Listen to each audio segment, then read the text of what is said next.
Dulu sempat ada keraguan untuk imunisasi anak karena sering dengar kabar kalau di imunisasi itu bahaya, anak bisa demam, bahkan sampai ada yang meninggal. Saya bawa, sempat bengkak, nangis rewel sampai saya mikirnya kasihan banget nih anak. Udahlah nggak usah dibawa lagi, sempat ragu kan, jadi ibaratnya putus asa, nggak akan lagi, cukup sekali gitu. Mau katanya sehat kali ini aku bawa ke posyandu, pulang dari posyandu demam, akhirnya nggak bisa jalan. Katanya awak pun kasihan juga lah.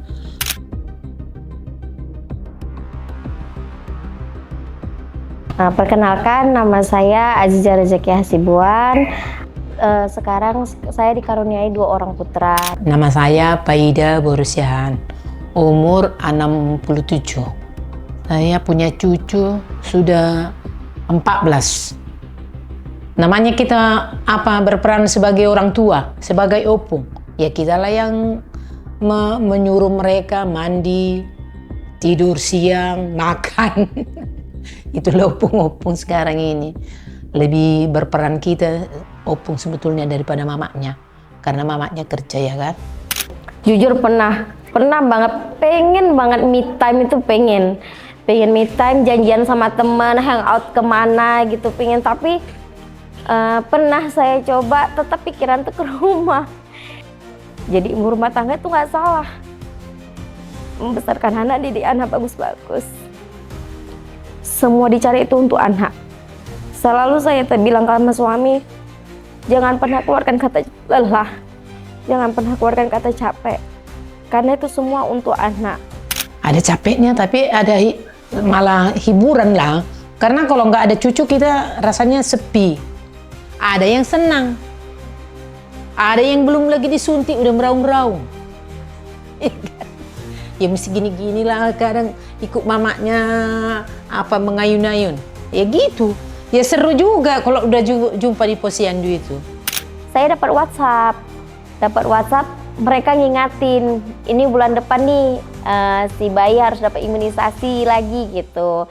Kalau saya suka buka TikTok sih, lebih ke TikTok, semua di situ ada berita, ada untuk shopping pun ada. Entah kenapa kalau lagi masa-masa mau menjalani imunisasi, kayaknya ada kontak deh ke aplikasi itu, lewat gitu dia berita anak. Kalau tahu begini nggak akan saya imunisasi anak saya, begitu jadi kok kayak gitu ya. Di Facebook aktif, itu pun katanya. Jadi kita yang sudah tua ini nggak tahu kita mana yang benar mana yang tidak ya kan. Tapi betul apa enggak? Karena dibilang ini ada hoax, ada apa, ini benar apa enggak gitu juga. Di era informasi yang serba digital, tak semua yang kita lihat adalah kebenaran. Misinformasi menyebar dengan cepat. Rasa takut tumbuh menjadi keraguan yang akhirnya bisa mengancam jutaan nyawa anak Indonesia.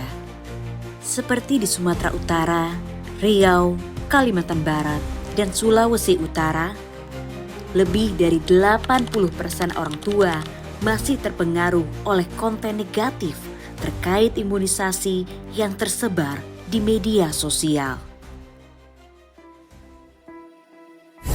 Itulah mengapa kehadiran informasi positif berbasis fakta di ranah digital menjadi penting. Sebagai penyeimbang dari arus informasi yang menyesatkan. Dengan menggerakkan lebih dari 24 akun media sosial dan 8 grup WhatsApp di 4 provinsi, serta 6 akun media sosial di tingkat nasional, Fact Sosial bersama Global Health Strategies berhasil menjangkau lebih dari 48 juta orang di seluruh Indonesia, serta meningkatkan pengetahuan, sikap, dan perilaku baik terhadap imunisasi dari masyarakat di Medan, Pekanbaru, Pontianak, dan Manado. Lewat suara-suara yang dekat dan dipercaya, harapan disebarkan ke seluruh penjuru negeri.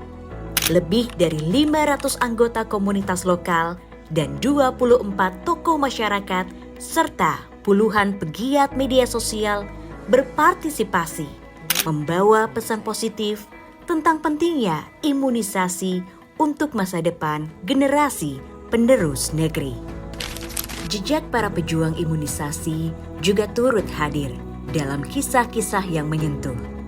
Mengalir tegas melalui lebih dari 58 publikasi pemberitaan, 30 narasi berita di media sosial, hingga peliputan mendalam oleh 16 jurnalis melalui pelatihan khusus yang membangkitkan harapan dan memberi ruang bagi realita yang kerap terabaikan. Kini, suara-suara penuh keyakinan mulai terdengar. Lebih dari 1.000 ibu telah bergabung menjadi ibu pandai melalui grup WhatsApp untuk saling berbagi informasi dengan para petugas kesehatan di puskesmas. Tak hanya itu, lebih dari 200 tenaga kesehatan dan pemangku kepentingan lintas sektor dari 84 kabupaten kota kini siap menjadi promotor kesehatan digital untuk memberikan edukasi dan informasi kepada halayak luas melalui konten-konten yang menarik, informatif, dan bermanfaat. Alhamdulillah ya, yang pertama karena memang saya mengikuti dari awal kegiatan GHS ini, terlihat dari angka pencapaian kami lebih meningkat untuk 2 puskesmas yang diintervensi, yaitu Puskesmas Rejosari dan Puskesmas Payung Sekaki. Dan kehadiran GHS ini akan menjadi daya dorong dengan datanya, insya Allah saya tadi sudah dapat bisikan dari teman-teman bahwa akan kami ajukan melalui anggaran daerah, melalui APBD, mungkin juga APBN, karena kita punya baseline data bahwa dengan baseline data ini loh caranya untuk mendapatkan daya tarik dukungan masyarakat untuk berimunisasi. Kami di Kota Manado, khususnya di Dinas Kesehatan Kota Manado, dengan adanya fake sosial yang didukung oleh teman-teman dari GHS, kami boleh melihat sendiri bahwa ada peningkatan dalam hal ini cakupan imunisasi, khususnya di 2 puskesmas yang mendapat dukungan dari teman-teman GHS, di mana di sana terjadi interaksi antara ibu-ibu atau masyarakat yang membutuhkan layanan imunisasi. Bahkan ketika terjadi interaksi, mereka sudah ada di tempat layanan imunisasi. Dan ini sesuatu yang luar biasa bagi kami tentunya. Terima kasih GHS. Langkah-langkah itu kini bergerak dari pusat kota hingga pelosok negeri untuk memberikan perlindungan dan memastikan tak ada satu anak pun yang tertinggal. Harapan ayah bunda,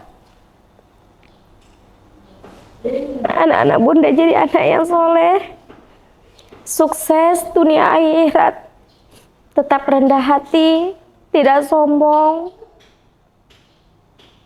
taat beribadah, sayang sama kedua orang tua, kakek nenek juga tidak lupa yang sudah membantu bunda mengasuh.